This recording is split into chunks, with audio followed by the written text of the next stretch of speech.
நல்ல அதிமுக காரன், நல்ல மக்கள், உண்மையான மக்கள் அந்த விசிறி சுத்த தொடங்குகிற போது புரட்சி தலைவியினுடைய முகமதிலே உங்களுக்கு தெரிய வேண்டும். இந்தியாவில் எவையா செஞ்சா சாதனை? இன்னைக்கு நம்ம மின்வெட்டை கண்டிச்சு கண்டன பொதுக்கூட்டம் போடுறோம்.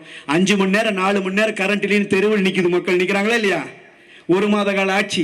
நான் உங்களுக்கு சொல்றேன், இதே நிலைமை இதுக்கு முன்னாடி இருந்துச்சு. ஞாபகம் இருக்கா? மக்களிடம் நாம தான் ஞாபகப்படுத்தணும். 2006 இருந்து 2011 வரைக்கும் கருணாநிதியின் ஆட்சி. அந்த ஆட்சி காலத்துல தான் யூபிஎஸ் ஒரு மிஷின் இருக்குதுன்னு நமக்கு எல்லாம் தெரியும். அது வரைக்கும் யாரு பார்த்தாதே. 2 மணி நேரம் தான் கரண்ட் வரும், 3 மணி நேரம் தான் கரண்ட் வரும். அன்னைக்கு மின்துறை அமைச்சர் அந்த ஆற்காடு வீராசாமி சொன்னார், இந்த ஆட்சி போச்சுன்னா அதுக்கு என் டிபார்ட்மெண்ட் தான் காரணமா இருக்கும், கரண்டே கொடுக்க முடியல. 2011 புரட்சி தலைவி அம்மா அவர்கள் பிரச்சாரம் செய்துட்டு வர்றாங்க தமிழ்நாடு முழுக்க.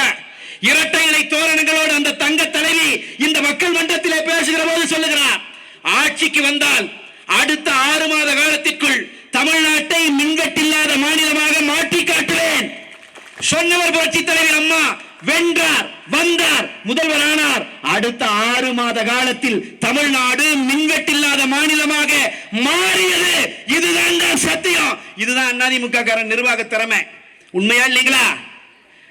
6 மாசத்துல மின்சார துண்டிப்பு இல்லாத மாநிலமா மாத்துறது மட்டும் இல்ல, அடுத்த 2 ஆண்டுகளுக்குள்ளாக மின் மிகை மாநிலம் தமிழ்நாடு.